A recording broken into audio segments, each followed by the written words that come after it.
Well, hi, everybody. This is DearMamaSal, and we are live on a Friday evening, which is time for us to talk about coping with life. And today we're going to talk about can we make flatbreads from around the world?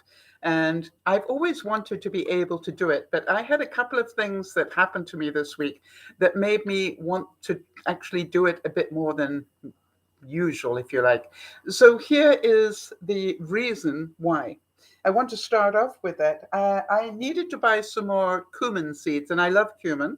If you have never seen it, it's an Indian spice, or most often seems to come into play when talking Indian. And I don't normally like a lot of Indian food necessarily, but this I first got introduced to this when I was at a restaurant and I had a salad vinaigrette over my vinaigrette go over my salad, and it was so good that I did something I very rarely do, which is I asked if the chef would tell me what did he put in that salad vinaigrette, because it was so good. And what it was oil, vinegar, honey, and cumin.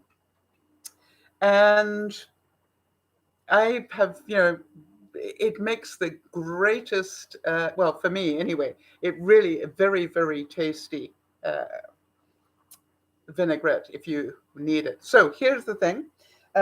What happened to me was that I needed to get some more. And here's the funny thing.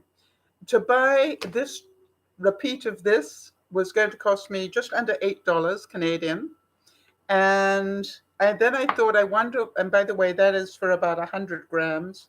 And then I thought, I wonder what happens if I buy it in bulk in a package like this. And this package has 200 grams, but I think you can see that the amount of cumin is more than twice. I'm not paying for the weight of the bottle with this. And you will be surprised to hear, I was, this cost $2.48. To buy twice as much cost me half. Actually, less than half. What do you think about that? Pretty awesome, right? So that's what got me. And I thought, well, now I've got a lot of cumin, so what am I going to make with it? And one of my favorite things to snack on when I don't want to have bread is a flatbread, when I don't want to have a slice of bread. And so my particular favorite is something called a papadum. And I don't know if you guys know it. It looks like this. It's an Indian thing. And it is just so tasty. Hi there, Autumn. It is so tasty, and it's very crispy. I'm going to just, I've got to try it. Frankly, great taste. However, quite a lot of salt in it, I think. I'm trying to limit the amount of salt, but I love it. Now, the way you make it is really interesting. You get it like this. It's wafer thin, obviously done with a machine. And all I do when I'm making it, oh, I had one out already. Okay, let me just show you.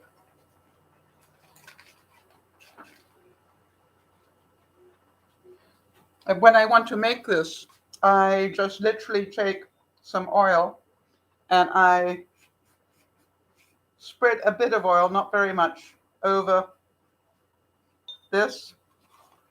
I put a paper towel under it, a paper towel over it, and I stick it in the microwave.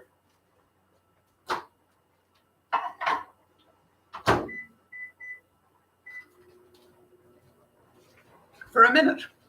And you end up, as you will see, with this. Very tasty. And to be recommended. So,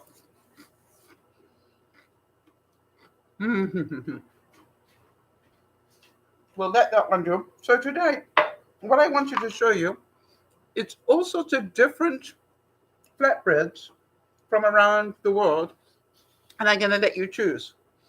I'm going to do a plain one, an Indian one, a an Italian one, a Greek one, a Chinese one, a British one, a Mexican one, and a French one. The choice will be yours, all right? So each time I will ask you, which one would you like me to do? Oops. And behind me, you will see I have it already here. So this is the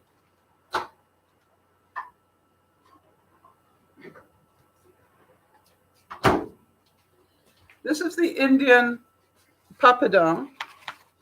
And basically, it's just a very thin, batter almost. And then when you do that to it, that's what happens. And you know that I love to do my quality control. And so I'm probably going to continue to eat this one. Put it away. So I've got lots of other things to do. All right, so.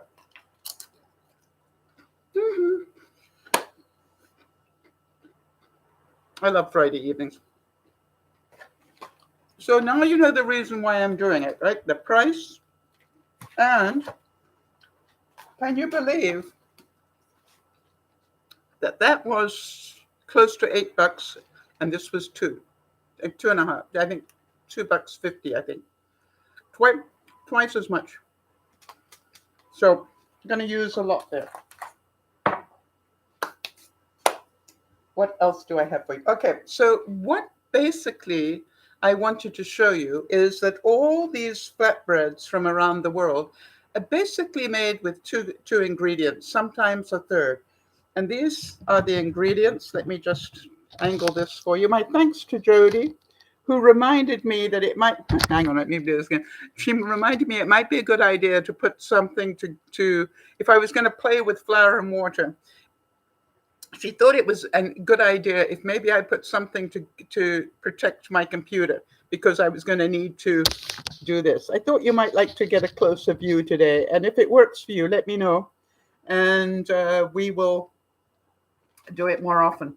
So basically, you've got two lots of things going on. Either it's flour, water, and yeast, all right, which is what this is. Or you have like a batter and flour. And then you have different thicknesses, all right? The Papadum, as you know, is very thin. For those of you who know a lot of the East Indian things, this is a slightly thicker one. And I'll show you how to make that if you'd like to know how to make it. I really recommend it. And then if you get into the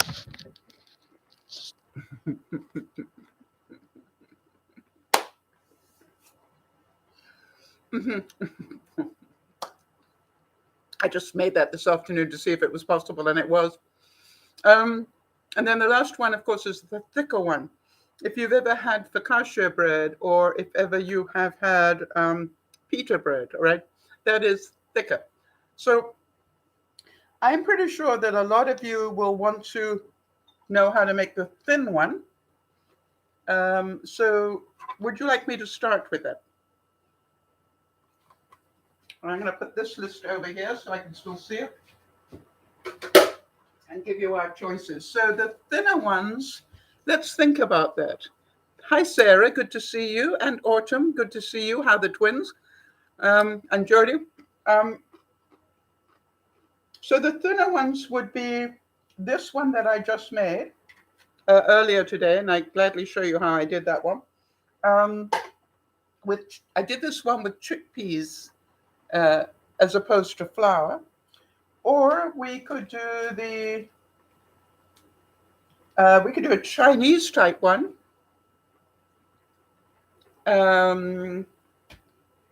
Which we would do with a mixture of regular flour and rice flour, just because that's Chinese, and add Chinese things to it. We could do a Mexican thin one, which is, I guess, made with corn. And that would be called a tortilla, I think, right? Or we could do a French one. So the thing is It doesn't really matter what you do. The main thing is that you have fun doing it. And for those of you who are new to my broadcast, I am not somebody who measures stuff brilliantly. It's not what I do. I am not somebody who cooks by recipes. I just sort of play. And what I want other people to do is to learn how to just relax a lot more and just play in the kitchen and just do what sounds right and see if it works. And if it does, it's so exciting, isn't it? All right, so here we go. What would you most like me to do? Would you like me to do a plain one, an Indian one, an Italian one, a Greek one, a Chinese one, British one, Mexican, or French? And then we'll do it from scratch so you can see I'm not cheating on you. This is your opportunity to choose. And my thanks to Pat for my apron, that I love wearing every... Oh, interesting. Both of you said French. So do the French make a flatbread? Yes, they make a focaccia bread, right? So focaccia actually takes 4 ingredients. Whenever I make my bread dough, this is my multigrain bread dough. Whenever I make my bread dough, I actually freeze about 4 of these pucks. The word is puck, people with a P. I'll probably get dinged for that on YouTube. They'll think it's something else. I freeze them. Right? So whenever I feel like making a particular, what should we call it, a wrap or something, I can just pull one of these out. So that's the last of it. Here is the thing. When you freeze bread and it thaws again, it has more moisture on it than it did when it went in, because you've had it in the freezer. I'm not quite sure how that happens. So I'm going to change the angle here. And I'm just going to put a bit of flour on my board. Oh.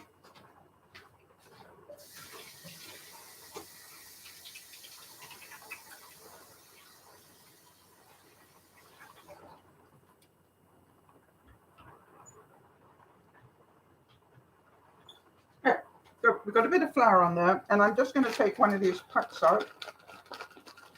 And I like keeping my dough in plastic because you can just roll it out of plastic, just like that. And then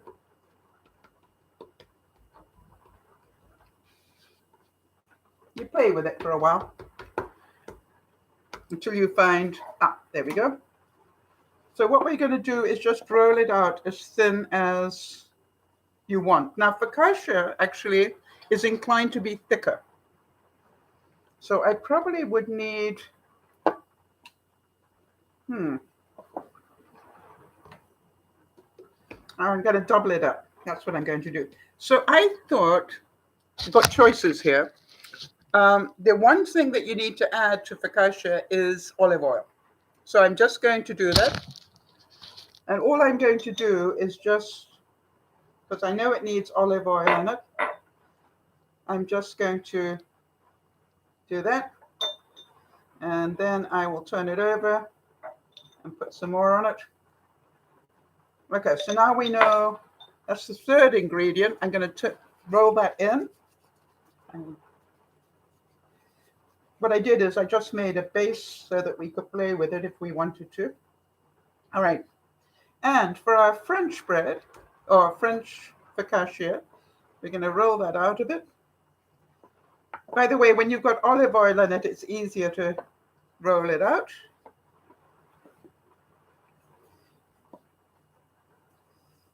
All right, so we're just going to do small ones today.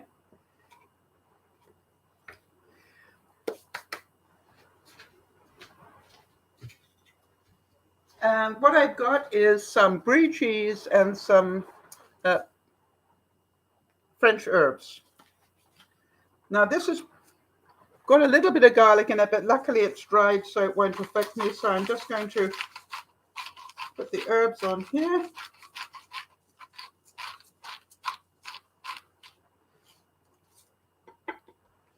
turn it over.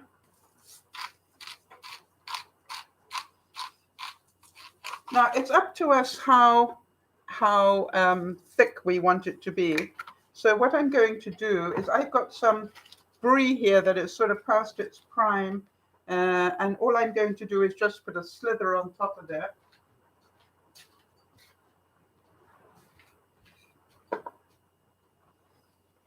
Okay, and I'm just going to cut it up. This actually doesn't need more than that. Let me roll that out a bit more. Okay.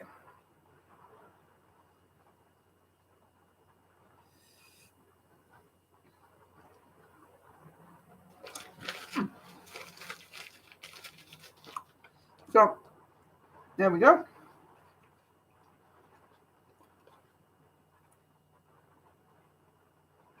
Anybody drooling yet? And now what I'm going to do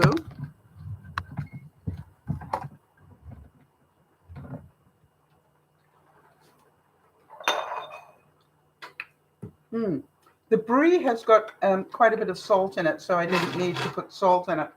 I'm just going to put a little bit of oil on top and let that cook. And I'm probably going to turn the heat up. What I've found is when you're doing these sort of flatbreads, a little bit of extra heat is a good idea. What have I got here? You're drooling. Okay, Autumn, that's good. All right, so while that is cooking... I'm not sure. It's okay, Alexa, I'm fine. Alexa always thinks I'm talking to her. While that is cooking... Oh, you love my sandals. Okay, let me go back. This is, I want to tell you, these are Birkenstocks, and they were expensive, but I have worn them non-stop since I got them. Okay, let me show you again. The reason is they are so comfortable, and they have proper arch support and everything else. And I want to tell you, they are worth every cent I spent buying them. So just so that you know. And they are made of rubber, right? They're sort of like Crocs, but different. All right, I'm just going to turn our little focaccia thing over. So basically, a focaccia is normally done in a flat pan. And then, you know, when you've got the yeast dough in there, you just press your fingers in there, and, you know, after you put the herbs and everything in. But so I'm doing my version of it as usual. So was that simple enough for you? Right? Not difficult, right? And you're going, okay, well, how did you make the dough? Well, you know, that's not difficult. And so, but do you have to have yeast to make these flatbreads? Absolutely not. So what is your second choice while the first one is cooking? By the way, I'm going to have to keep remembering to turn it over. Looking good, people. What is your second choice? You have Indian, Italian, Greek, Chinese, British, or Mexican. And what I hate is, good to see you. I've got them all sort of ready to go, so don't worry about picking one. I spent all afternoon just getting ready for the Friday evening broadcast. Okay, now the British one, quite honestly,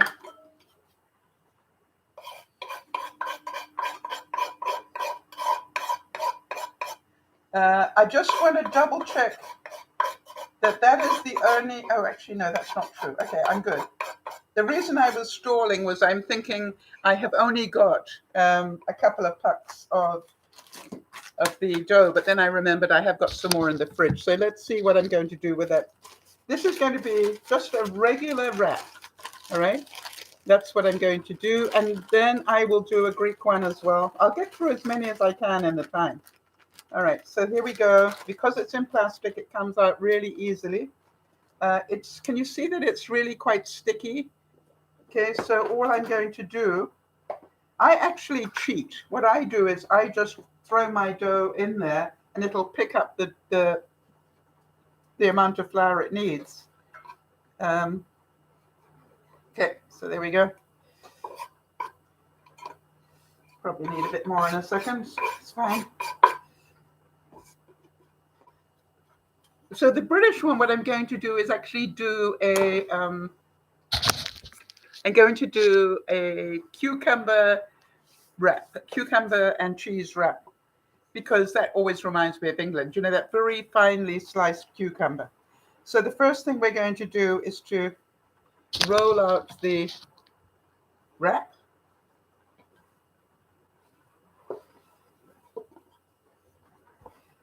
And I know some of you probably are capable of doing perfect rounds. That's not me. And I've never really worried about it.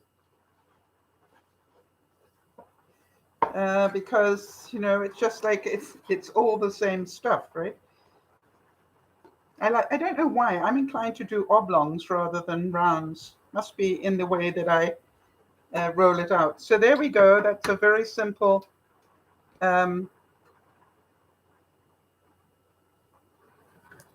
wrap. I'll turn our first one over. Oh, it's looking so good, people. And I'm going to just put this on to cook while I get out one that I have done before so that I can show you what I'm going to do. And now you know why it takes me half a day to clean up after we have been cooking.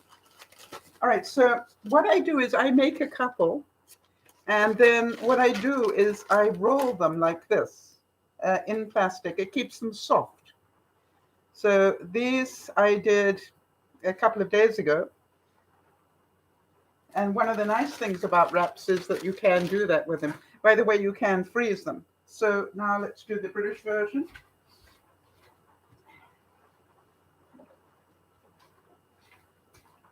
On this one, I am going to put cream cheese, mint, and finely chopped cucumber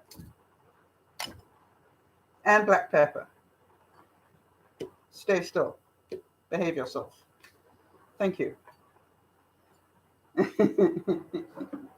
So the first thing is I'm just going to take some cream cheese and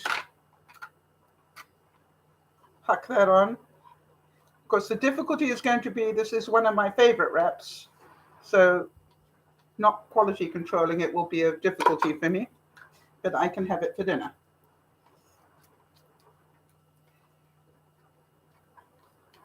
So I'm just going to put the cream cheese on. I'm going to put a bit of mint. Why? Because I love mint. And this, of course, is mint that I've grown in my garden, so and chopped up. Okay, bit of mint, bit of black pepper. What did you do with the black pepper, Sal? Oh, turn over the focaccia.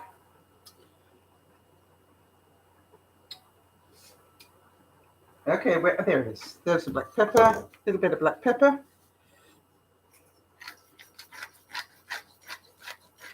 Anybody drooling it? And then, it smells good. Now, this is a trick my mommy taught me.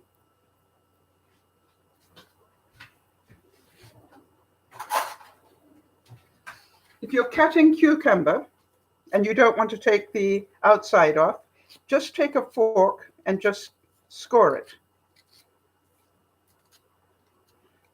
It's a fancy word for dig lines in it. Okay, just like that. So you end up with it looking like that. And now what I'm going to do is take my mandolin, turn it down a little bit, not much, because I want thin. And now,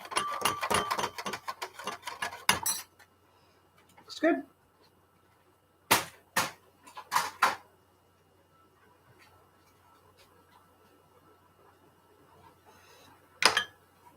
You see how pretty the cucumber looks? And then all we're going to do is roll that up.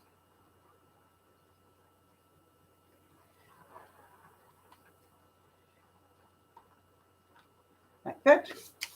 And you know how much I want to taste it. Let me first of all read the comments so that I keep on track with everybody. All right, so,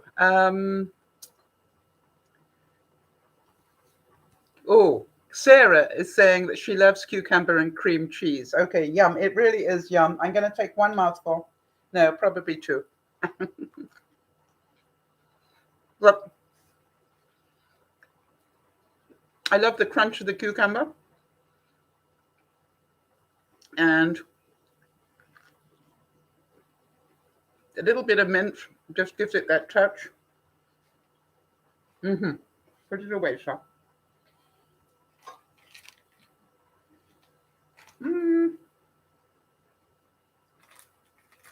All right, I will finish that for dinner.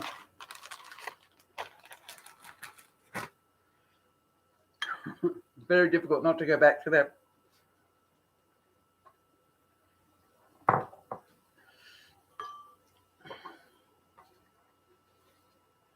All right, so now you probably can't see, but our focaccia is actually doing very well. And this wrap that I did is a little thicker. Now, the reason I wanted to do it a little thicker is because that is one of the tricks about making flatbreads. Different thicknesses will give you different tastes, obviously, and different textures. So this one isn't quite as thin as the others, which means it will be more like not quite a piece of bread, but it is more like naan, for those of you who know Indian naan. So, the other breads, obviously, if you're doing Greek, what I can do here is my version. Once this is cooked, I will then turn it into Greek. Because what I want you to see is all these are made just really with flour and water. What makes the difference is what flour are you using. Okay. So I'm going to turn this up a bit. Now, I'm doing it on my crepe pan with I have cut a cover for my crepe pan, but quite honestly, you can do this in a griddle or whatever. And the next one I'm going to do, I'm going to show you making one with a batter rather than a dough. All right, so. And I basically am just cooking this French one that I did almost a lot of the, it's looking good, people. Too good. I can't resist it. Where did you come from? Oh, from there? Okay. Get back where you belong. All right, so here is the first one, and this is, I'm not sure if it's totally done, but I want to, so that you can see, this is now bread filled with brie cheese. Here's the brie cheese coming out of it. And that will make a very nice snack for me later on. Can you see the brie cheese in there? So I'm just going to let that continue to cook a bit more. And I will basically have brie cheese bites. Yum. All right, so how's this one doing? So this one is just about done. You see that? And by the way, how difficult is this so far? Difficult? Or are you going, this looks like I could do it? I'm hoping that that is your answer.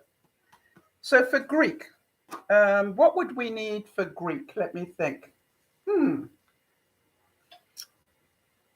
I think Jody's getting hungry. Okay. What did I have ready for Greek?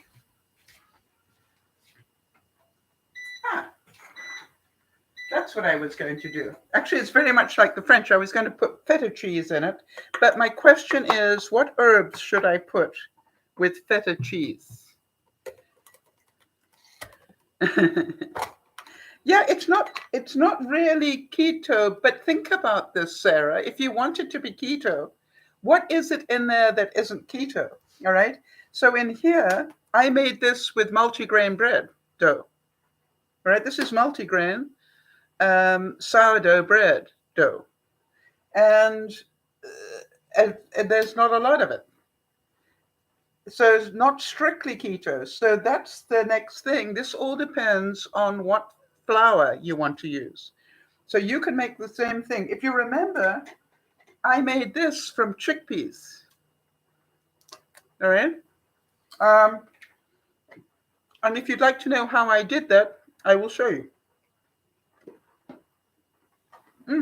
By the way, that one is really good. The cumin with black pepper. So good. So I can still do it, I think.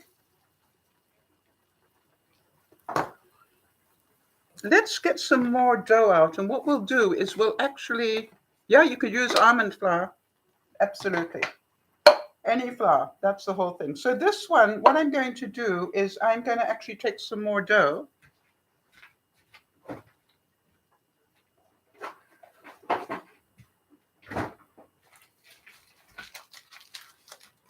And I don't use very much, right? Because this is just a test. So let me take a bit out.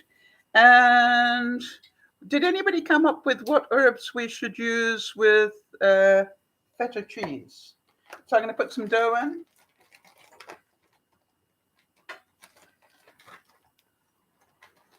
I know you guys have lots of great ideas about what different things to put in.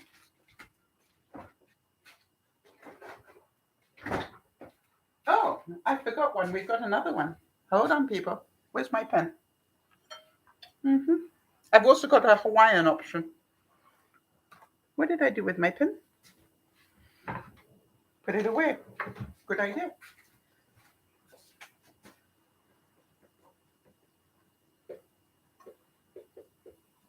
Okay, so 2 eyes in Hawaii.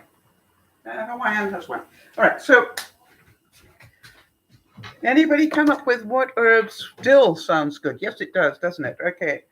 I've got a bit of dill growing there. Okay,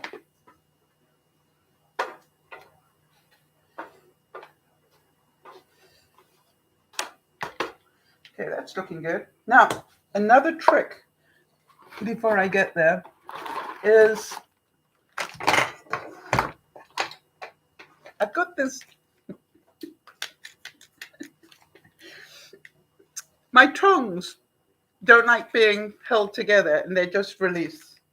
So I need to put them where they're not going to cause me that much trouble. Like in there would be good.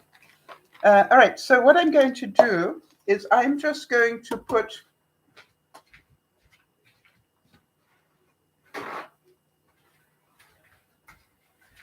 a paper towel down and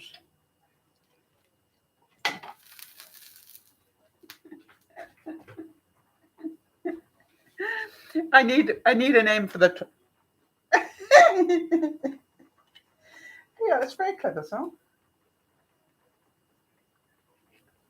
apparently new tongs are on my list. All right, what I'm going to do here is just take this one that we cooked off, and I'm also going to take off the French bites with brie cheese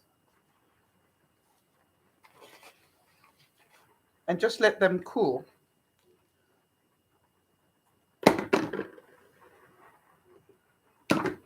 Stay. All right. So now this one we'll put on the side here. Oh, we're letting that cool. So let that cool over here. All right, so let's try this. Now, what I've got is the bread dough, and we need to find some dill. Yeah. I'm not seeing dill today. Give me another option, Jody. Dill with feta. I've got it somewhere, but I'm just not sure where. So let's put some feta cheese in.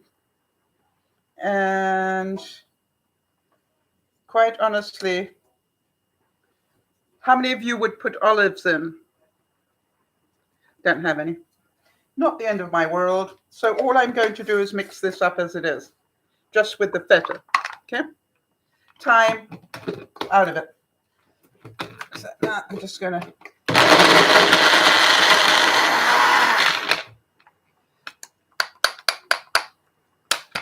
Now what has happened is that the feta has quite a lot of moisture in it. So it's turned my dough a little bit crumbly. So I'm going to need to add a little bit more flour to it. Let's use up this flour. See if that's enough.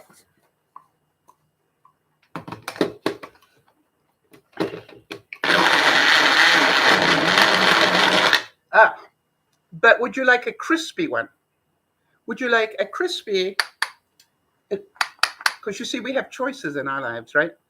Because we've done a fairly thick one. I think a crispy one's a good idea. Hold on, everybody.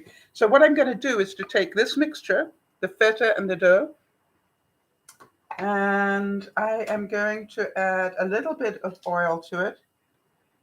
Just a couple of drops just because I feel like it. And then I'm going to add a little bit of water to it. It's a really good idea if you don't put that brush in there, sir. Okay, so I'm just going to add a little bit of water, and I'm going to try and turn this into like a creamy consistency. Crispy is what you're getting. Okay, so now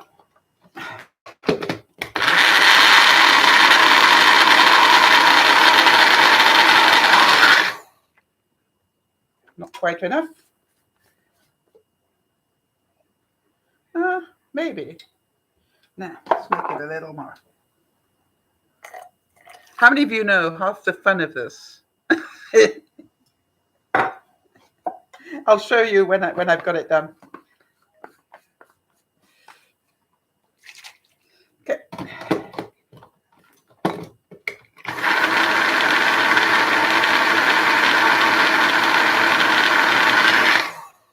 Okay, so can you see that it is just more like a bit like thick cream, just the consistency. And this is really difficult, people.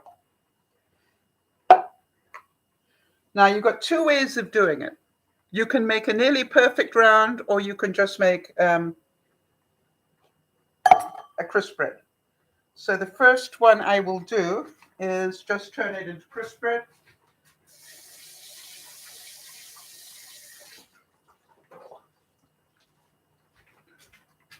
And show you what I'm going to do.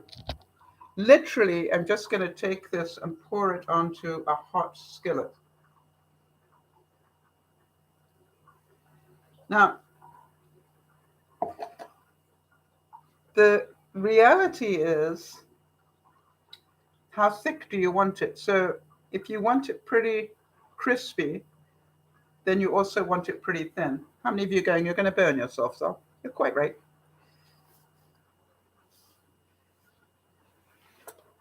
Half my fun, right?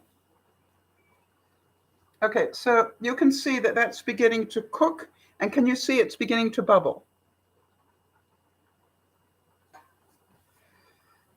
And seriously, how difficult was that?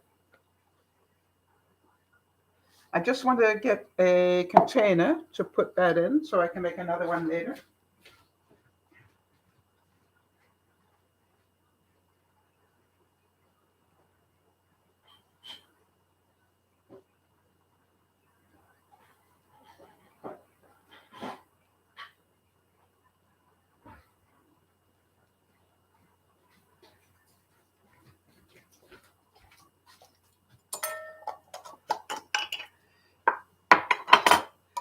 So what I'm going to do is take this and put it in a jar. So sometime during the week, I will be able to make another one. And I better put on there that is the feta one.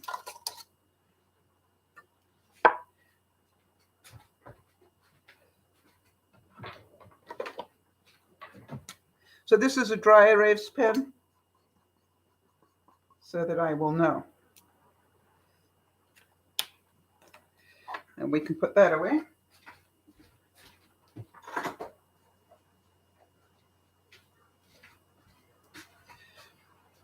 Rinse this out.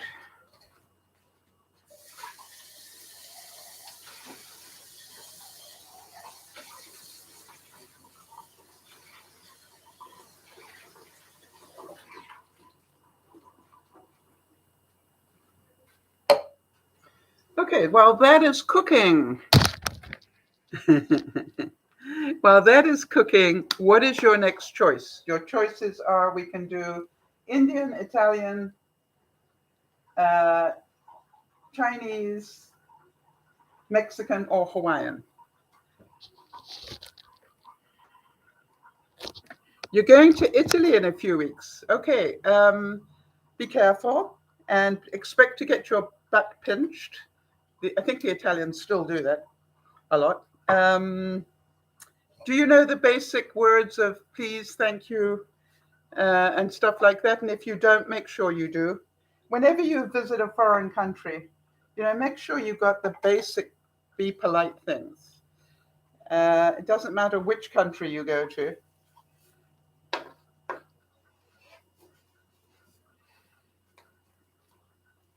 Okay, so that's cooking nicely. See, it's beginning to lift. You know it's done when it starts to lift, or it's going to turn it over. Oh, you can't see that. Hold on a second.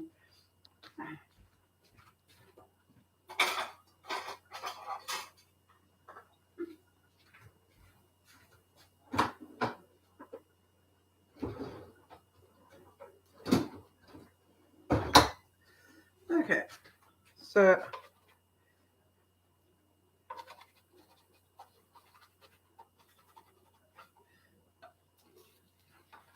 this is almost like a crepe, isn't it? Except it's made with bread.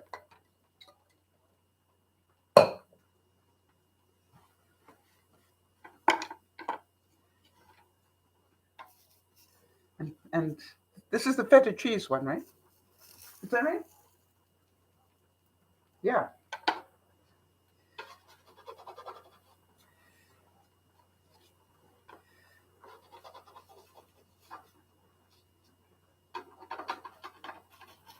There we go. Starting to lift.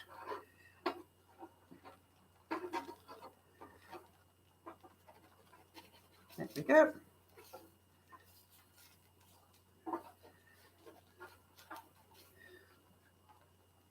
Just a little bit more. Let me see what else is here.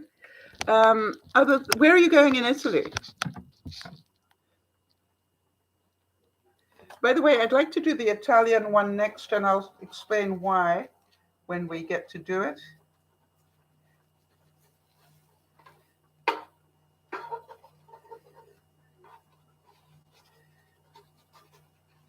So now it lifts. When it lifts, just turn it over.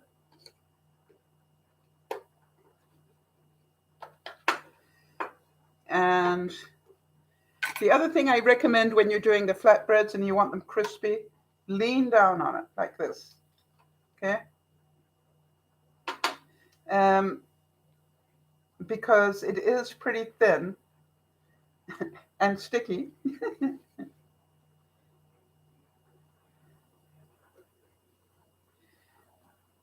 So we'll let that cook a little bit more, and then we'll turn it over each way one more time. So again, how difficult was that? You're going to Tuscany. Oh, wonderful. All right, so Venice, Tuscany, and Rome. I want to tell you something. What wonderful trip. That's memories are made of this. Tuscany, so beautiful. Venice, there's not another city in the world like it. And then Rome, all the history that's in Rome. What an incredible trip to do. And Sarah, I hope you have a wonderful time. And, just make sure that you stay socially distant wherever you can. I'm not sure what the COVID numbers are in Italy, but I'm pretty certain that you are being careful about that anyway. It is a risk. but it's a risk, obviously, that you are prepared to take, and that's the important thing. So let me go back and talk about this for a second. You will see that even though this is nearly cooked, it is still very pliable, all right? You can see it still is, it's not crispy yet. When that second side starts to really cook, it will be done. And then the trick is, I want to show you the difference. This one is that much thicker than that one, all right? And yet, even so, when it dried, this still has any excuse to eat more of this one. It still has the crunch to it. But this one is going to be even crunchier because it's thinner.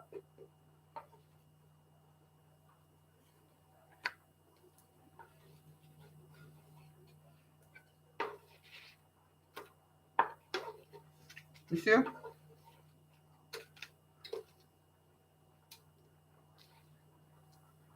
And basically, when I press it down like this, what I'm trying to see is, have I still got batter coming to the top? And the answer is yes, a little bit. So I'm pressing it down nicely against the hot surface. If you haven't got, some of you have got the right sort of equipment for this, but what I am hoping to show you is that you can do it any way you like. All right, the next one I'll do in a pan, just so you can see that it's possible to do it any way you like.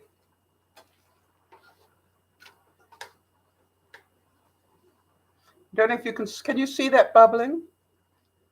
That's a good sign. It means that the heat is inside the batter.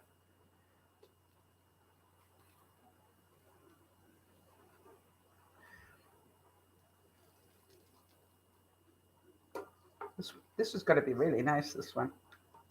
This is the feta cheese. How am I going to remind myself this is the feta cheese?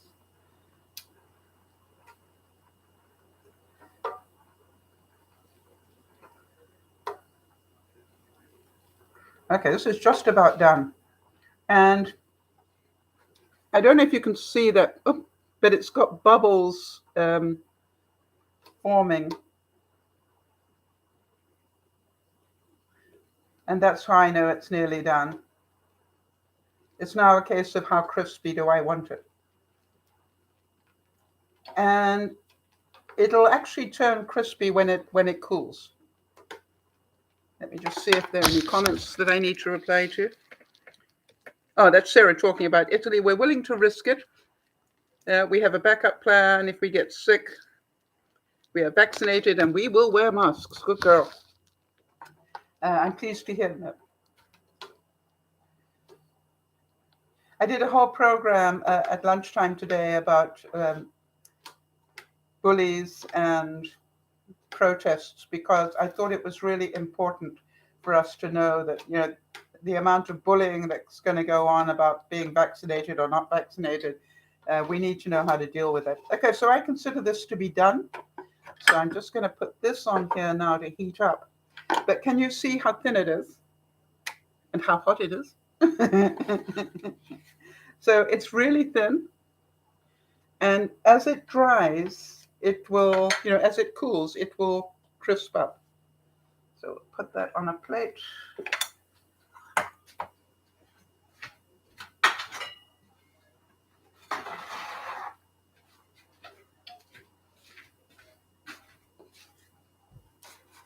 Now, if I didn't want it to go crispy, what I would do is put another paper towel and then put it in some plastic, inside a baggie. And then that would keep it moist and stop it from going all crispy. So it's my choice, I can either have it as a wrap. Actually, I've cooked it so that it will be a...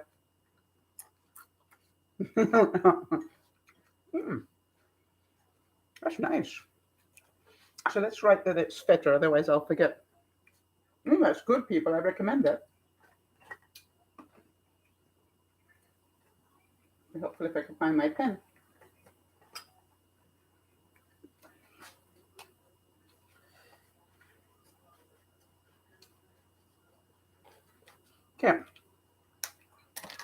And we'll see at the end, how crispy it's become. Okay.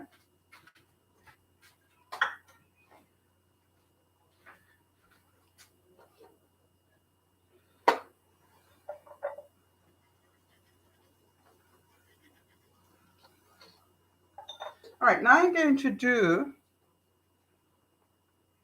now I want to do the Italian one. And the reason I need to do the Italian one is because my neighbor has bought me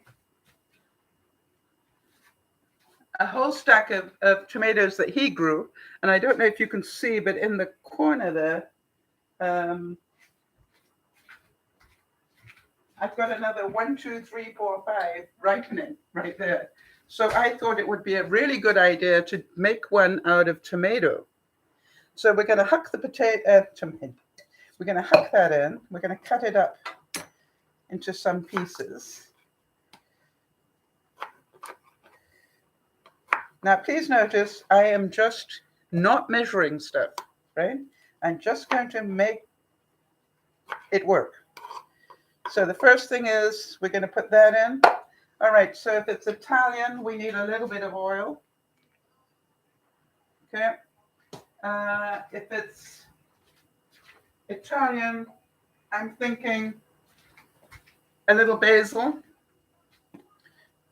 Why not? Actually, yeah, I think we'll go heavy on the basil here. And I do like my cracked pepper in these things.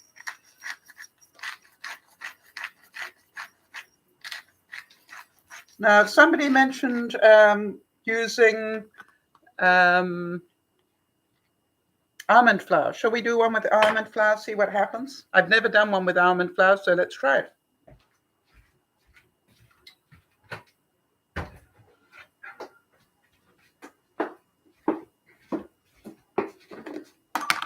There we go. And I'm just going to do, actually, I probably am going to need more than that because tomatoes are pretty juicy. Now, seriously, what did you do with the top, people?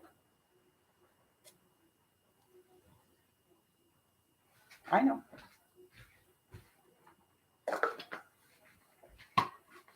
Now, I'm not putting in garlic, but obviously, yeah, because I'm allergic, but for those of you who are not allergic, that would be a good thing to add. Oh, you know what would be nice in here? Is anybody thinking Parmesan cheese would be a good addition?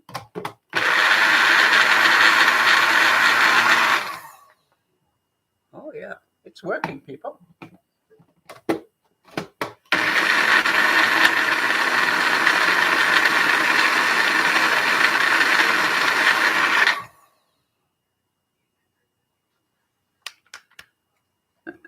Yeah, it's too late to eat for you guys. You understand, I don't eat on a Friday until I've done the cooking. And then I eat whatever I've cooked or as much of it as I want. Okay, so this is looking pretty good. Smells good. Okay, I'm just going to put it in and see how it goes.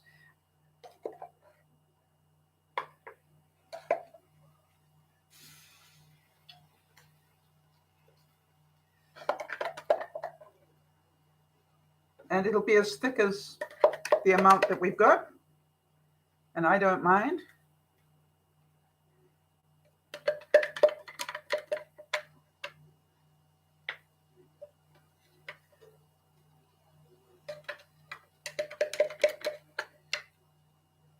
So basically, flatbread, if you think about it, is just flour and water that's cooked. It's not rocket science, otherwise Sal wouldn't be able to do it. And I'm hoping that you can see that.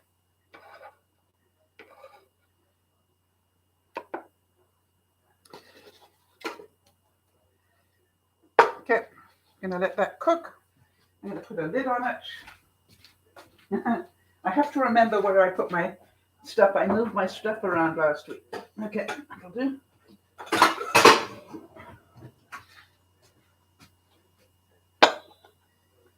And I'm just putting a lid on it so that it will cook more quickly.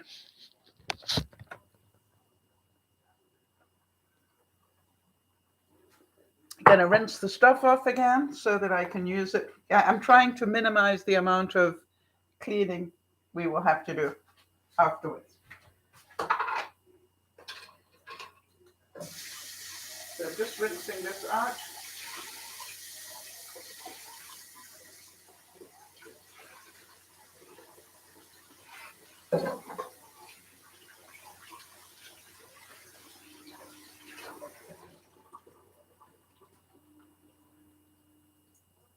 Okay.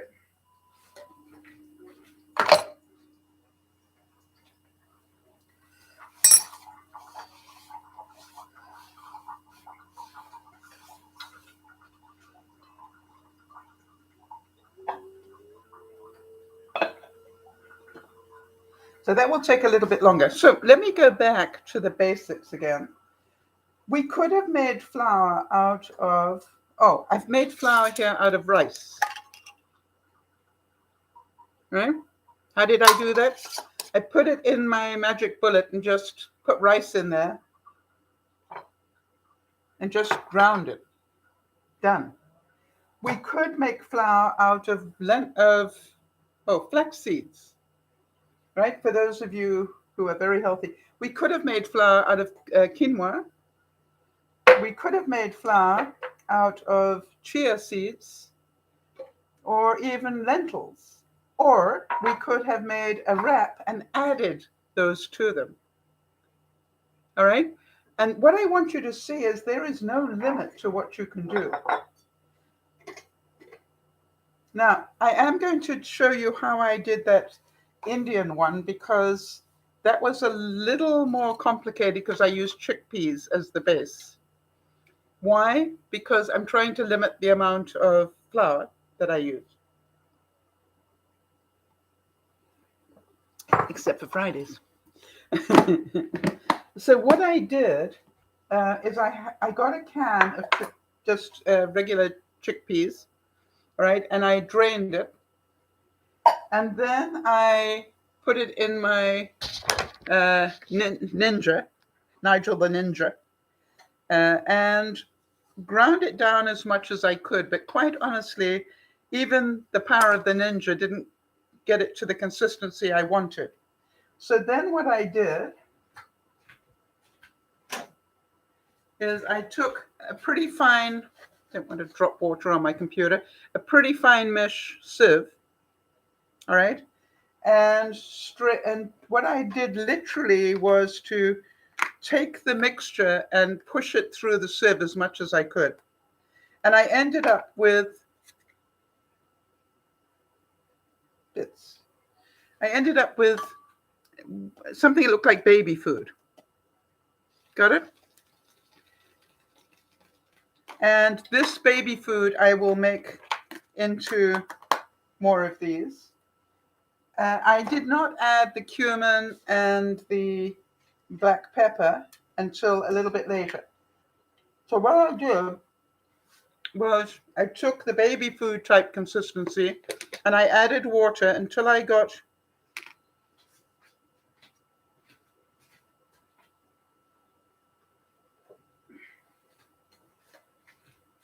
saying it will make it easier for you. I added water until I got this sort of runny, bit like cream. Got it? Thicker than milk. Okay, and once I got it to that consistency, then I took the next step.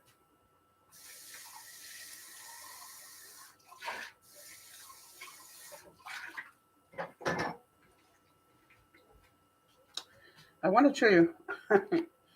So then I made it just by pouring it in a pan.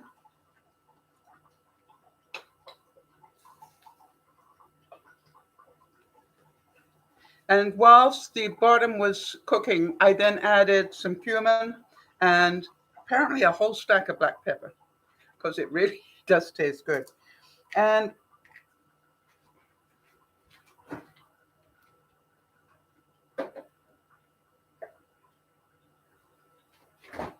For those of you who were watching last week when we made jellies, you know that that is something else that I'm trying to do, is to use up some of my jellies. So how many of you know that?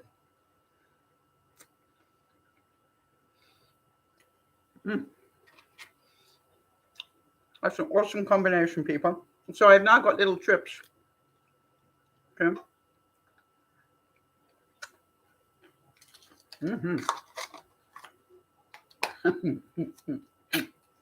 Yum.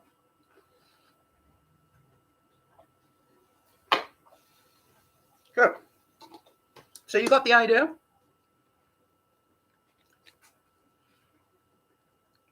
Well, that's right, Jody.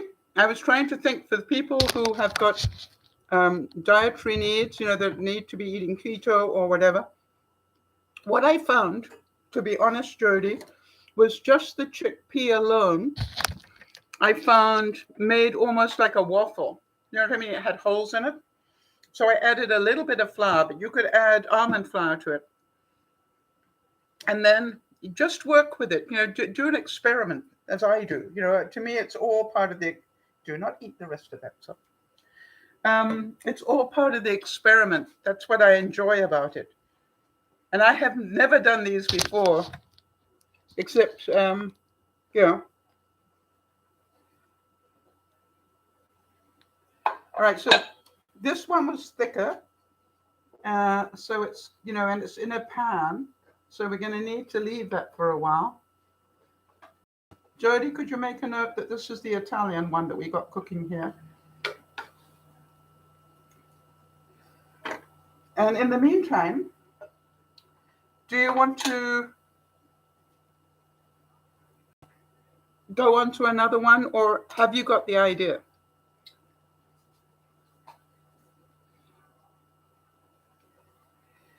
So your limit is your creativity, all right?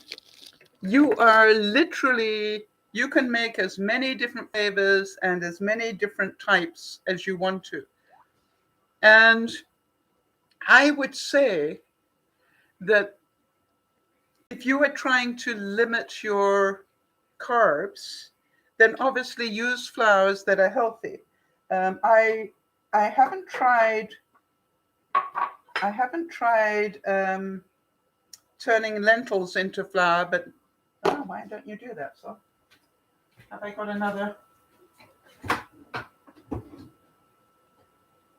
Yes, small one, even better. Okay, so let's try that. Jody, what else would you use? Would you use quinoa or lentils or flaxseed or maybe a little bit of everything?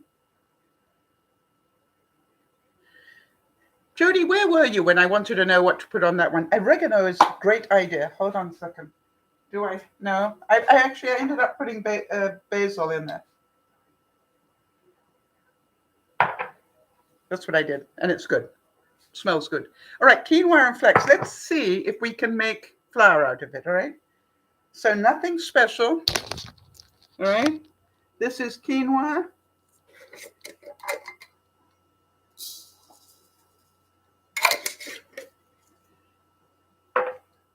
That's lentil. That's chia. What did I do with the flax, people? I had it in my hand, you know that. Right beside me. No wonder I can't see it. All right, quinoa and flax. And just nothing special, just in a magic bullet. Let's see if it does it.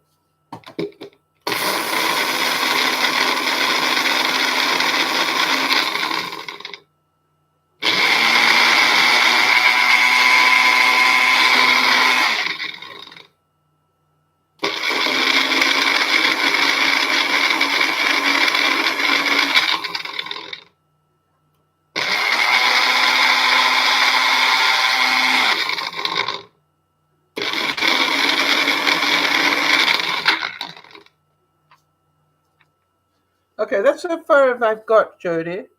All right. So I would keep doing it.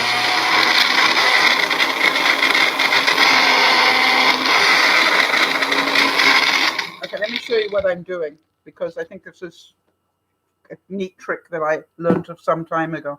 Hang on a second, let me move this. Can you see it now? All right, when I'm doing this, if I just turn it on, because it's ground down so finely now, it's really not doing the job. So I found if I get it going and then tilt it.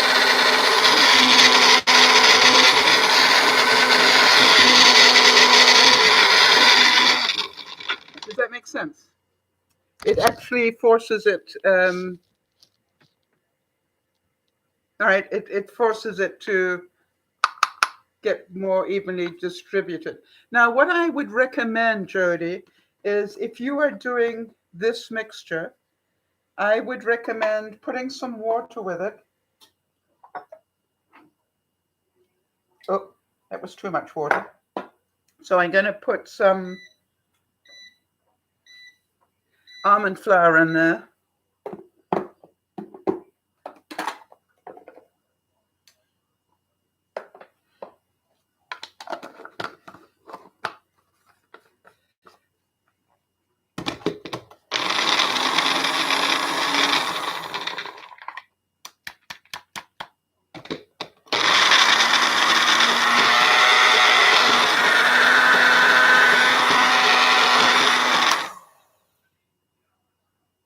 All right, and Jody, the question is, do you want it as a dough or do you want it as a crispy wafer thing?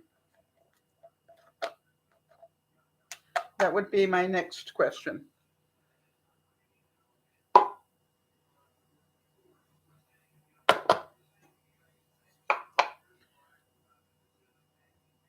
Huh. I'm thinking probably thin wafers would be good. So I'm going to add more water.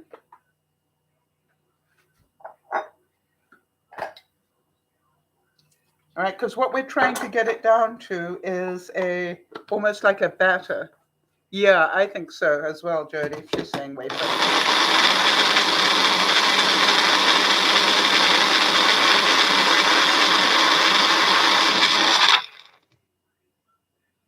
Okay, Jody, so now I've got it down so that it's pretty good.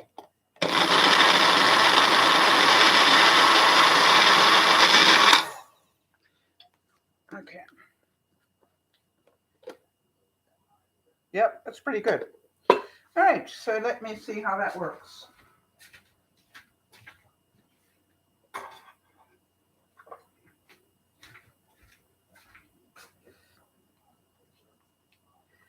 The tomato-based one is taking a long time because it was, had a lot of liquid. So, but it is beginning to dry out now. It'll take a little bit more. Yeah, it's going to take quite a bit more. So we'll just leave it there to carry on cooking while we do this one.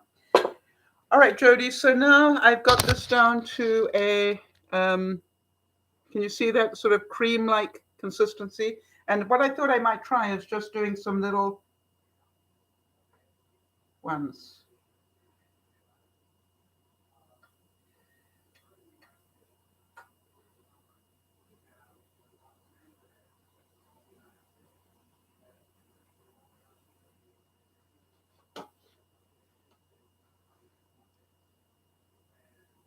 Now, we don't have anything in them or on them, Jody.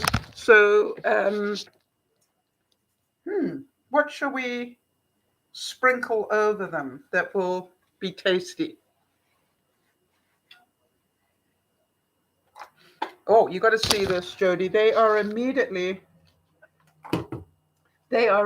starting to cook like pancakes. That worked really well. Yeah.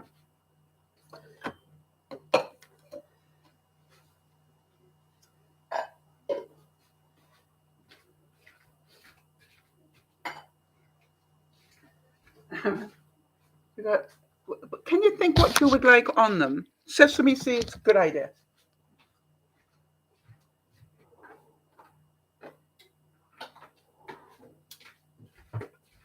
And I've even got them. And black pepper or just one? Just one or the other? We can do both because you know I've got both. By the way, Jody, how difficult was this? And the question that I have, Jody, is how much would you pay for sesame seed and black pepper thins? Actually, these are a little bit thicker than thins, but if you'd like thins, I could squash them down for you. Or if you're not fussy, we can leave them as they are. I need another container because I've got extra for another day. And I would recommend this, by the way, which is if you're going to make these, then just spend some time making, some wraps and some, bites. I can't wait to get into those brie cheese bites. They're going to be really nice. Oh, forgot the black pepper. Let me rinse this off.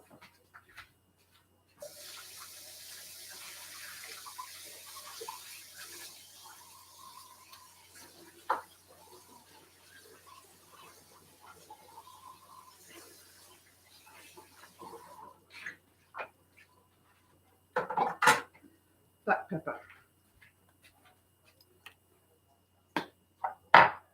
We know it's here because there we go. All right, Jody. Would you like sesame on one side and black pepper on the other? I think that wouldn't be a good idea. I want to squash them down a bit. Maybe not. Yeah, I can. I'm making them thinner, Jody. Oh. Sounded a good idea at the time. Still is. Just got to find the right tool to do it.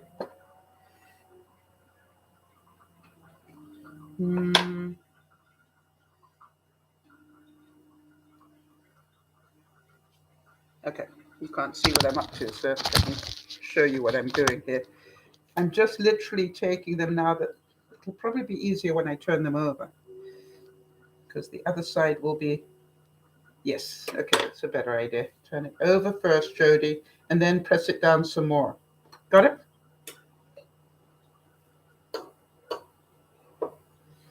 Okay, because then it's already got a skin on it, so it's easier to do it. There you go. I'm making this up as I go along. You know that, as usual. So we'll turn it over.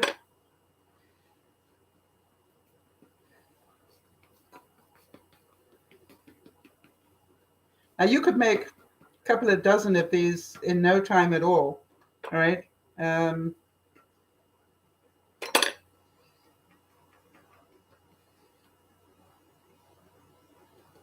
Remember the black pepper, Sal. Otherwise, you won't be able to tell her what it tastes like. Oh, forgot to turn it first.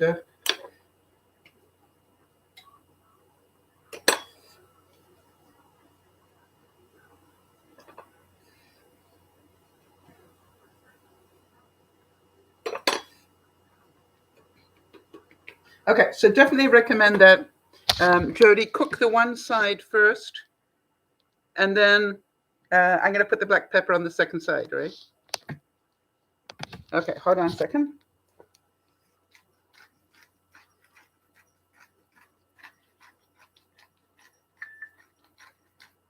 Actually, I lie. This is a selection of peppers. It's black, red, and white. So, but you get the idea.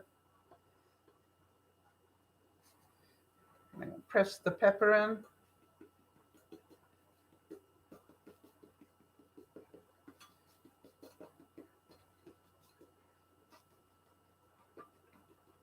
Now, obviously, if I had this a little hotter, Jody, it would go more quickly, but I don't want to fry them so much as just cook them.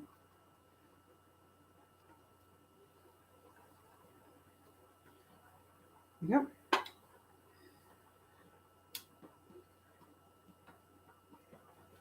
This is fun. Now, I know some of you are saying, I'd rather open the box.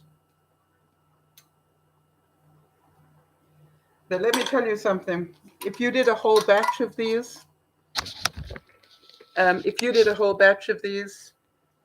you could store them in an airtight container, and I think you would save so much money. It's amazing. Right. So Jody's saying you can put anything with it, right? Including the bagel seasoning. Absolutely. And that's the whole point that I'm trying to make sure you understand is you've got so many options and you can do what you want to do, not what somebody else has decided to do. And I think to me, that is half the fun. Now, I've got a personal rule in in my diet thing. Actually, I'm not dieting. I've just got a lifestyle. I'm allowed 5 crackers a night. All right. And I have got quite a few that I had in my pantry and I'm working through them. But I have decided after I've worked through those, I'm going to say that the only crackers I'm allowed to have are the ones I make. Why? Because that will, again, make me make my own and save money. But also, it will, probably I won't want to make them every day, so I probably won't eat them every day.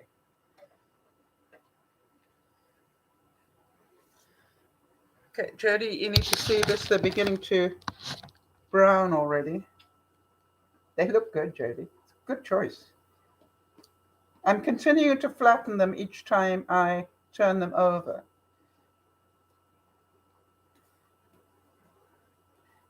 Now, Jody, you could make this into a dough and roll it thin. For those of you who have a pasta maker, you could roll it into a dough and then feed it through your pasta maker and make perfect, absolutely perfect things. I'm not into perfection. To me, it's good that we just do it. By the way, I thoroughly recommend the strawberry jelly with the this one. It was really good. I'm looking forward to eating the rest of it. And the tomato continues to cook slowly. I think it might be,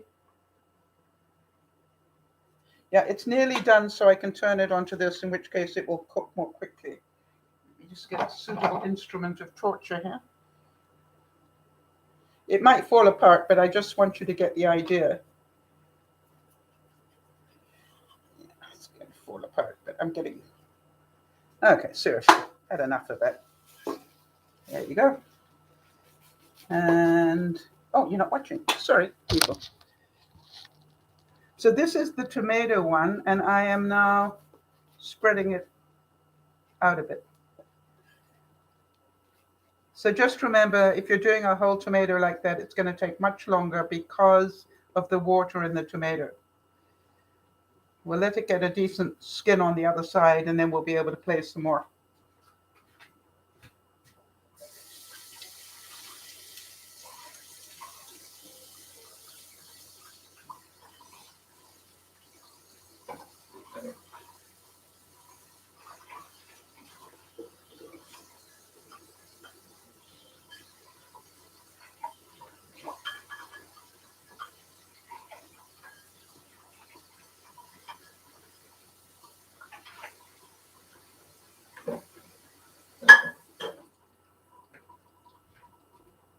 Okay, let's go for it. Let's see what we've got here.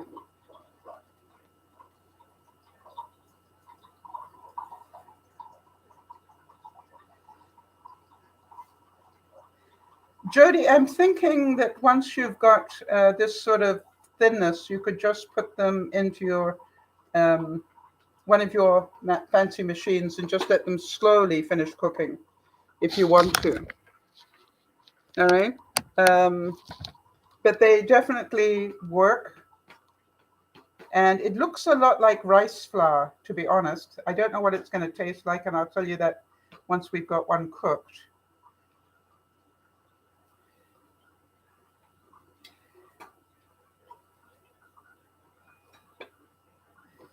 And then I've still got enough to probably make 3 times that again.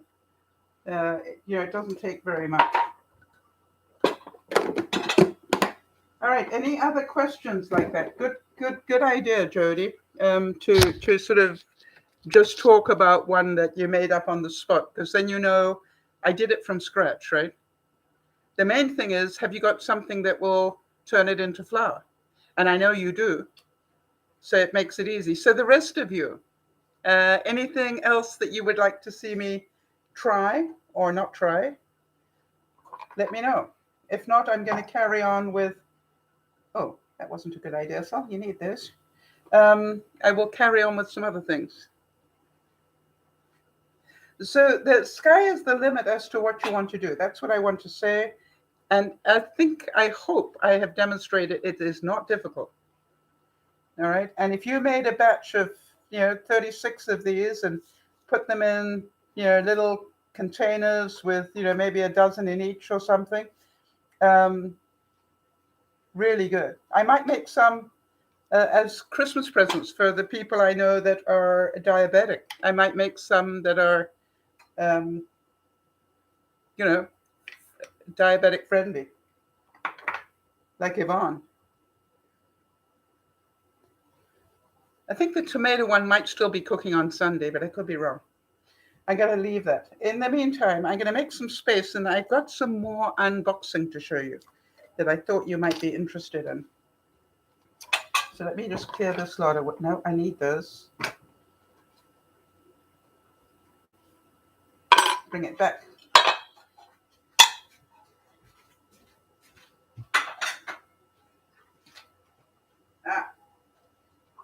This is the feta one. Remember I said to you we'd come back to it and see how crispy it was? Yep. Jody, much easier to make it in a big one. And just break it off. But up to you. By the way, feta cheese is nice. Okay.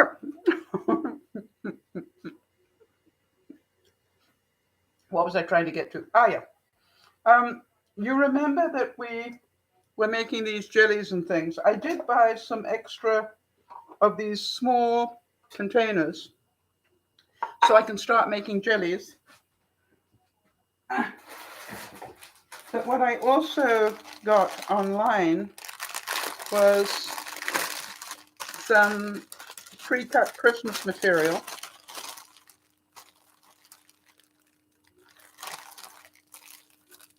And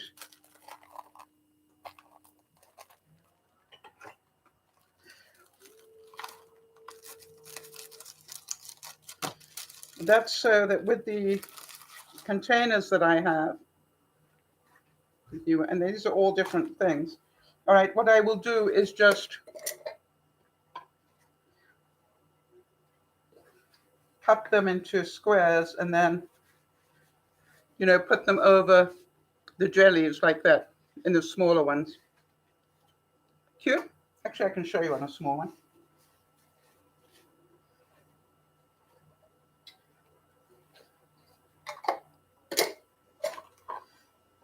Do not burn Jody's crisps. That's good. This one should turn over if we're lucky. Yeah, I think it will. There we go. I'm spreading the tomato one out a bit more.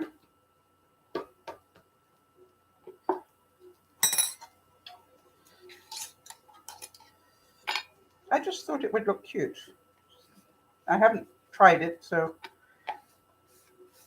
what do you think? Okay, so if you received a little jar like this with jellies, with a jelly in it,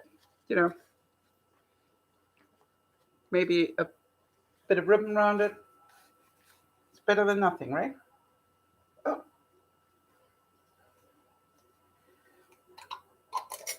And this is a good time to pick up these canning jars, the small ones. They're starting to go on sale ready for Christmas. What did we say, 99 days until Christmas? Ridiculous. So that was one thing that I unboxed. Oh, I'm glad you enjoyed it. You know something, Jody? I'm always looking for fun things to do. And I'm going, maybe if I want to try it, other people do. And as you know, I'm really trying to sort of do it without rehearsing it, because I want to find out, is it something that anybody can do? I don't want it to be perfect. I want people to, to see that they can do it. I'm going to put some holes in here. Strikes me that thins normally have holes in them, Jody. So let's put some holes in. Probably helps them cook better. All right, so 99 days, yes. Just ridiculous. All right, so Jody, do you understand, or all of you understand I could have made corn flour, right? I forgot to add that, which would have been the Mexican one if I had done it. Very easy. All right. What else did I get? This next thing is an absolute score. I didn't know how much of those small jars in Canada. Wait 1 second. I can answer you that because they came in this week. I just have to find it. Kimmy, good question. I bought a pack of them, a flat of them, and I paid.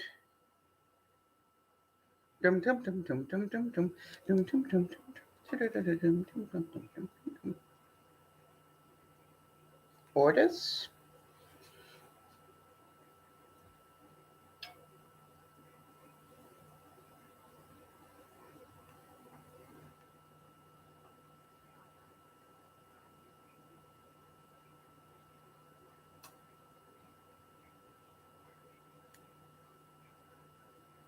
Wow. They said they weren't going to be delivered until October.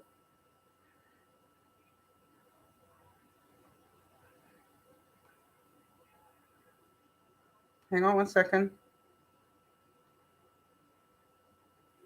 I got 15 of them for $37.42, say $38 Canadian.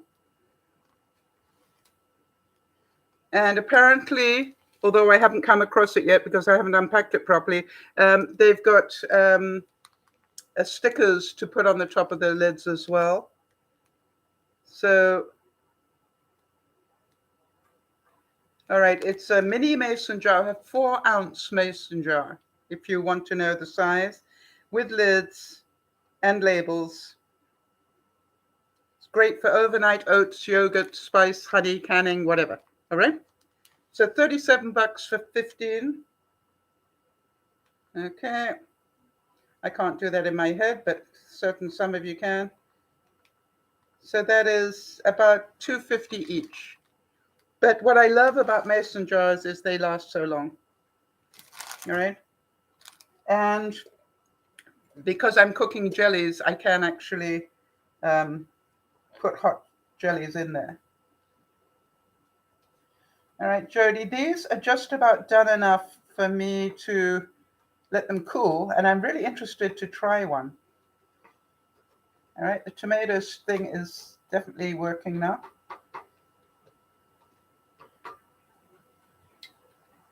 Let me take the thinnest one, Jody. I'm going to let that one cool and eat it, but the rest I want to put away. Better cheese. This was the better. I took it away from its label. I need to know what I did here. What am I doing here? Jody's.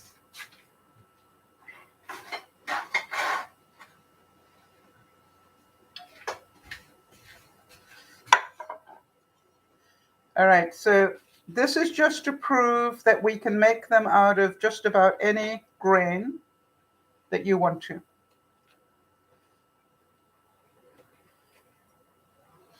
And the question is, what is your favorite thin? All right, and there they are, Jody. And they are thin and hot. And this one is even thinner and already, it hasn't got cool yet. It's already fairly crispy.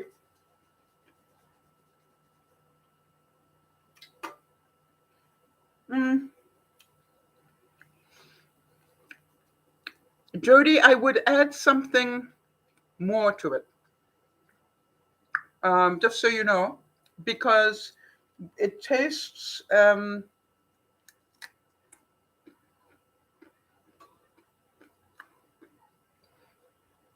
tastes good,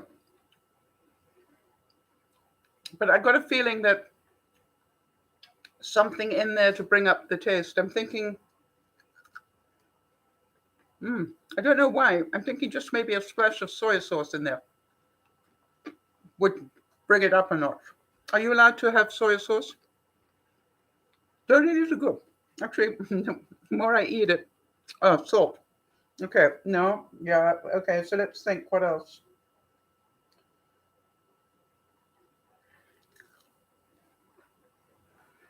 Mm, you're allowed soy sauce, and are you allowed salt? Because that's what it needs. I would recommend,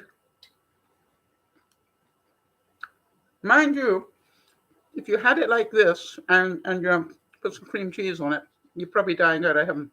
I don't want you to die and go to heaven. Sorry, um, but actually, these are not going to get cool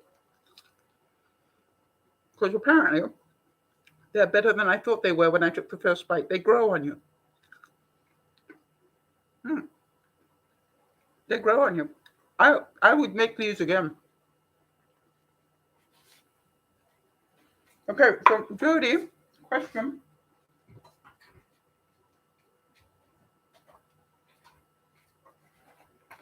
How much, I'm thinking that I buy these and I think I buy Venture as well. Um, but I think I proved to myself that I don't need to anymore.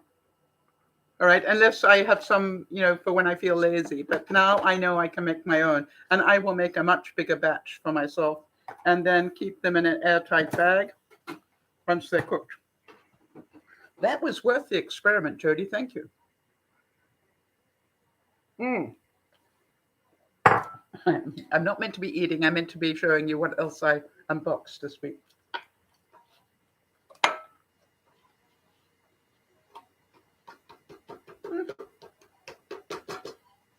Tomato one is really stubborn. Okay, now this I did not expect to work. I saw this, and what it is a grab bar to put in your shower or your tub or whatever, for those of us who are getting older. And the way it works is it has a little doodad here, and you can probably hear the pressure on that. All right. So when you open it, all right, it shows red like that. And what I'm going to do is I'm going to show you how good it is. If I can clear enough room. I already have one in my shower, and I did not expect it to work.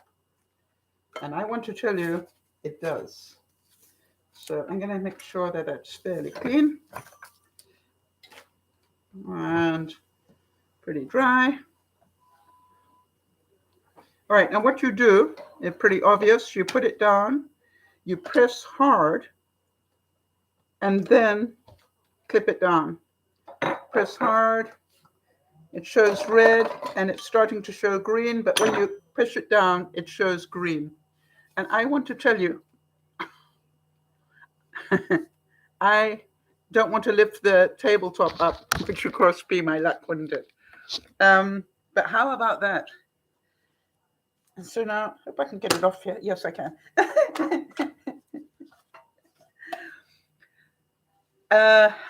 You're probably going to ask me how much.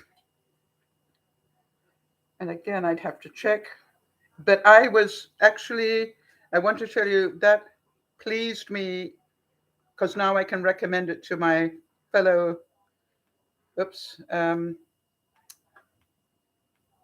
old farts. Where is it? I know it got delivered. That's not it. That's not it. That's not it. That's not it.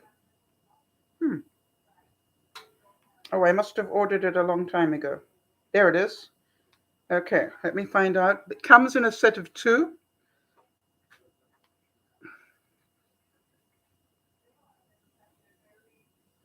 Paid $50 for $25 each. I'm not sure about you, but having that extra safety was worth that to me. So I've got grab bars at the back of the shower. What I wanted was a solid one I could grab hold of to get out of the shower. And this is it. I'm going to take the second one and put it in my guest bathroom.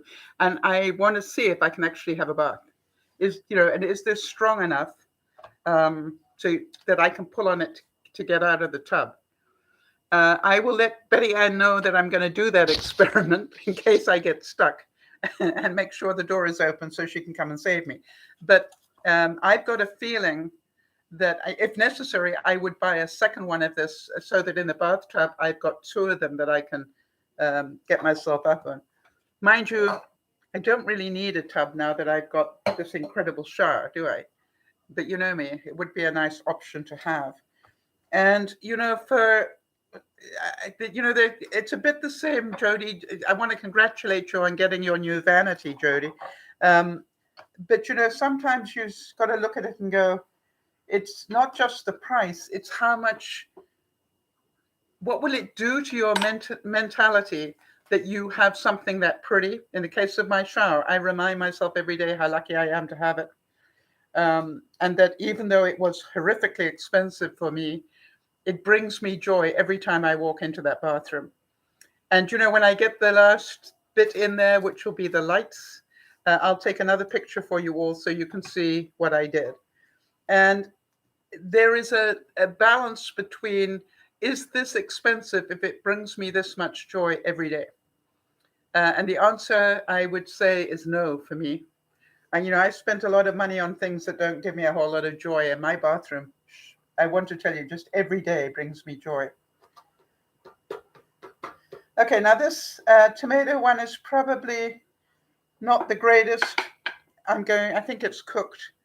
I'm going to stop trying to cook it anyway. Let's put it that way.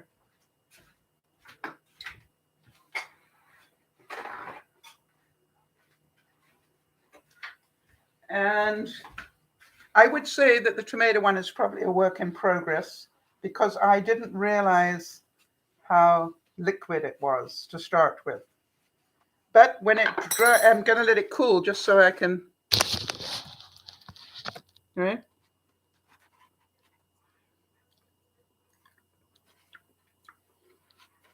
Well, what do we have in here? Tomato and some almond flour, I think. And some herbs. Not bad at all. Not bad at all. And it's still hot. We'll let it cool. All right, so Jody is saying, Jody managed to find a new vanity in her local area.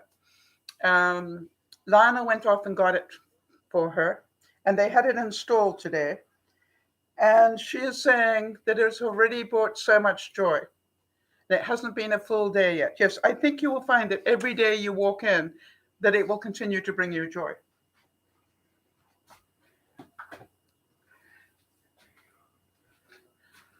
And if it does, then give thanks every day that you made a good decision. You made a good decision to buy it. You made a good decision to pay a little bit extra to have it installed. Because it, for as long as you are there, it's going to, it's beautiful. The only thing wrong with it is needs another draw pull. That's like, way to go. One step at a time. All right. So there we go. What did you what did you enjoy most? First of all, were you surprised how easy this was, people? Or did you already know how easy this can be?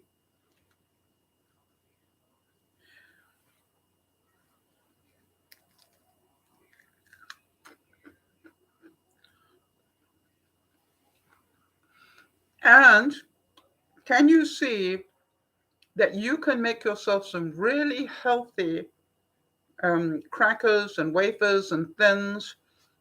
You can make some really healthy breads, flatbreads. I made some the other day, which I'm sure you can relate to, where I took a thin layer of my bread dough and put it down, and I made cooked it on one side, turned it over, and then covered the side that was already cooked with tomatoes and feta cheese and basil and all sorts of fun stuff, and just left it to cook, and then just cut it up and had it as a snack. And when I think about it, it was made with pretty healthy stuff on top and not very much underneath it. It was like a very thin crust pizza. You know, no, not that thin, so maybe that thin, but loaded with good stuff on top. So easy to do and so tasty. I was so glad that I did it. And again, I have to thank Jody for teaching me that these things were possible, that I could eat more healthily and still eat well. And also, as you know, have lots of options. Apparently, what I've discovered is that options are really important to me. I don't want to feel I can only eat this and I can only eat that. For those of you who watched me make the mug cake the other day, and for those of you who weren't there, I just want to make sure you know how I do it because it's important. I literally take a regular cake mix and I put in about a cup into a mug.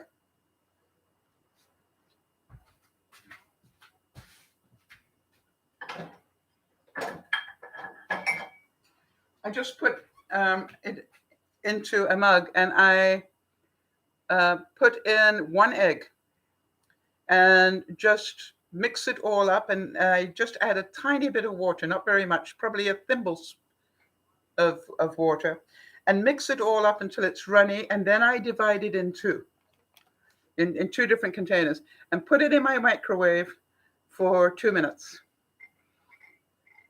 And what is amazing is that it has not spiked my blood sugar. And I don't know why, but it doesn't spike my blood sugar. So I like that. And no oil. Just all it is this and an egg. Am I making roti? Well, quite honestly, the discussion, nice to meet you there, Nikita. The thing that I was saying is that you can make absolutely anything. We made some roti like this, and it's all to do with, oh, it's that Virgo, sir? Hello there. That's a whole different story. I talk to you in a whole different way. But it's all about, as I said during the broadcast, it's all about what grain are you going to use to make the flour and how thick are you going to make it? And do you want it to bubble up, like a pita bread or something? And so it's all about do you want a thick one or a thin one? Or we just made some really thin ones as snacks. So the main thing is it's doable. And it is, quite honestly, healthier. You know preservatives in there. And I think the fun of it is, what sort would I like to make? I'm thinking poppy seed. And some of them would be really nice. For some reason, I can't find my poppy seed. I wanted to make one with poppy seed in it. The other options that I had here, well, a Hawaiian one was going to have coconut flour and pineapple. That's going to happen tomorrow for sure. Right? Make it with coconut flour, but add fresh pineapple to it, and then mix it all up and make it.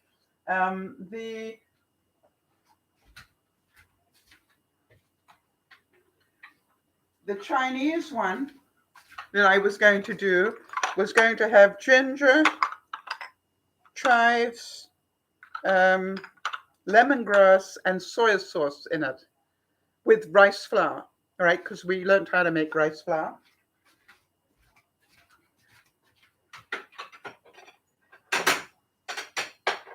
And if one of you had asked for the Mexican one, I've got a corn of the cob that is past its prime. So I was going to turn that with some hot sauce in the dough and also some lime. I'm quite looking forward to that one. Anybody drooling again?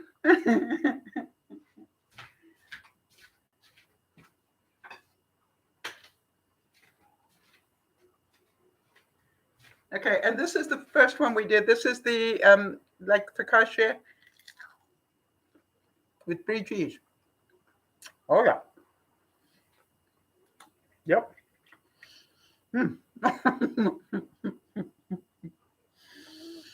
So I'm hoping that you enjoyed that. I'm hoping you can see that we might end up with less money in our lives because of inflation and everything else, but it doesn't mean that we need to stop eating nice things. And again, remember the point that I made, wherever it was.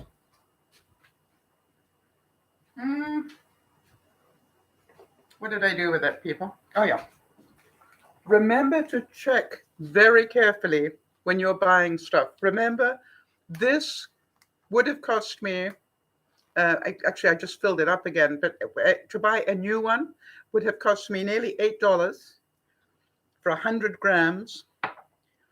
I bought 200 grams for $2.40 something because it's not in a glass bottle. So what do we know? Most of that $8 is for the glass bottle. I already had the glass bottle. I just needed the stuff to go in it. Now, I know that's an awful lot of cumin seeds, but that's why I decided now I need to know how to make my own papadum so that I can make mine and include the cumin seeds and use that up. And I can now. Thank you. I want to tell you, all my life I've wanted to be able to make my own crackers and thins and stuff like that. And, you know, if you guys weren't around, I probably wouldn't have challenged myself to do it. So what else would you like me to try? You know, I'm always trying to find things that people would like me to experiment with, and understanding that I want things that I don't necessarily have to measure or be perfect at.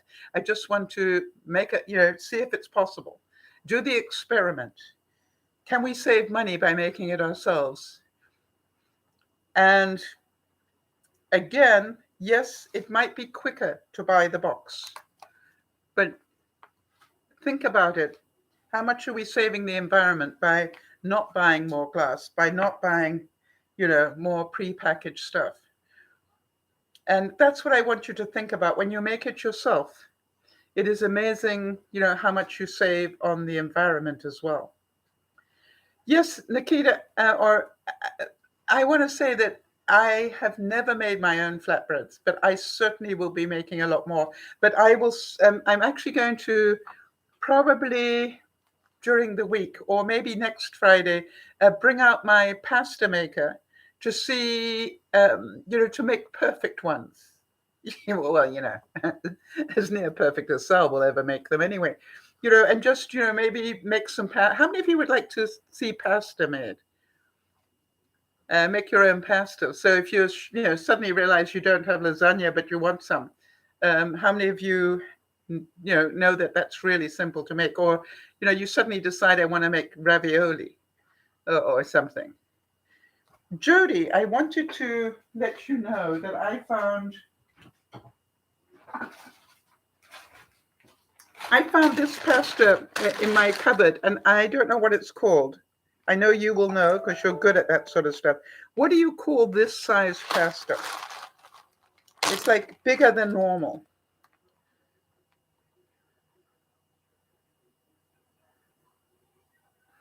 She's going to tell me. I stuffed mine with cream cheese and something. some herbs. I can't remember what I did. Probably the Provençal type herbs, but and a cream cheese sauce over the top. Yeah, that was very good.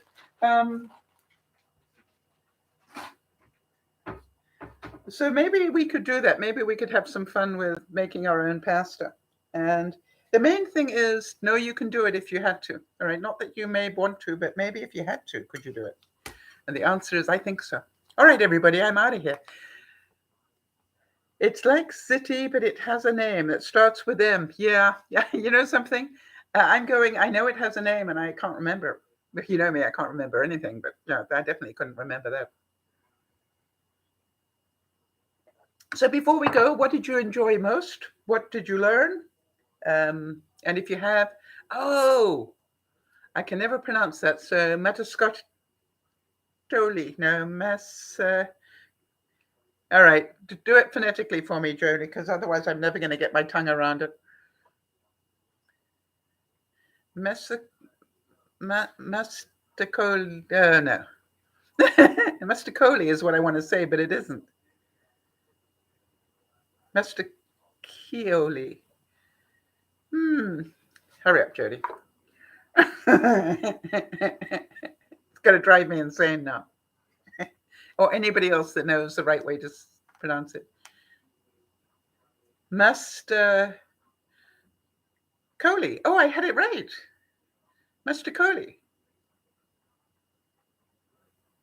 I was so pleased at the lunchtime broadcast that I got Andrea's name pronounced correctly all those years ago. Right. And, it was so funny because I thought, I never checked with her whether she actually calls herself Andrea or whether it is Andrea. I was so glad I got it right. How many of you want to pop over now and just help me clean this up and, the rest of it? Just feel free to knock on the door. Well, and any of you want to know how I do it? Did I tell you last week how I clean up? I've got this great system now. What I do is I first of all tell myself I don't have to do it tonight, right? So then what I do is I don't know if you noticed, but I rinse things off as I use them as far as possible. So I know that they're rinsed. And then what I do is I will go and turn on something on the television, probably on the W network or something. So it has a lot of commercial breaks. And then what I do is every commercial break, I get up and put some things away. And it's amazing. By midnight, I'm normally just about clear. I definitely, before I go to bed, I put the dishwasher on. I've got to empty the dishwasher first, which means that I first have to make room for the stuff that's in the dishwasher. So I'm hoping that you all had fun. I'm hoping that you can see the possibilities. And I must say that I am delighted. Jodie, it was such fun doing one, we made it up as we went along. I love doing those, don't you? It's just like, okay, what should we add to it? And just grind it all up and see what it tastes like. I want to tell you that the consistency when I bake those thins is very much like rice flour. And so that's good to know because I love rice crackers. So best of luck, everybody. Give it a go and let me know how it goes. If you're watching this on the replay, thank you for going all the way through it. And remember to give it a thumbs up if you've enjoyed anything here. And also to pass it on to other people who might want to know how to do it and don't want to know the right way. You see, if you really wanted to know the right way, you probably would have researched it already. What I want to show you is you don't even have to do it the right way. And out of, how many did we do? 4 or 5? Only one of them was iffy. And that was this one, the tomato one. And I've let it cool. Let me see how it is. Actually, you can probably hear it's a little crunchy. And I think if I put some cream cheese on that, it would be wonderful. Yeah. I'd probably add some stuff to it, but that's what playing is all about. Having the fun of testing it and saying, okay, fine, what else would I like in there? I will probably consult Jodie. because I love the way Jody and I consult together. Jody, thank you for the tip about putting something up to protect my computer. And for those of you who are regulars, was this easier to watch with the computer lower down and that you could see things closer? Did you prefer that? If so, let me know so that I know how to do it. I did have a little bit of a worry because I thought, what more does it show of my kitchen that may not be tidy? But yeah, you guys are used to it by now. Have a wonderful weekend, everybody. We have a very wet, nasty weekend. I thought that the big storm that came in might take out my electricity, and it hasn't. And that was good. So I was glad to make it all the way through. We'll see you on Sunday. Thank you all for being here. I hope you had fun. This is DearMamaSal saying, look after one another. Remember, you can make a lot more than you think you can. You don't have to be that good. Kimmy's asking, what did I use for protecting the computer? Okay, Kimmy, let me show you. I took some press and seal and just put it over the one corner so that I could still see the comments, but I had something to grab onto if I had a dirty hand, that was got flour on it. And that was brilliant. I don't know how Jody thought of that. When I was doing a test run with her to see what the view looked like and whether you could see enough, and then she suggested that I put something on the computer to protect it. Great idea. I'll see you on Sunday. This is DearMamaSal saying, great to have you here, and bye-bye for now. Keep experimenting.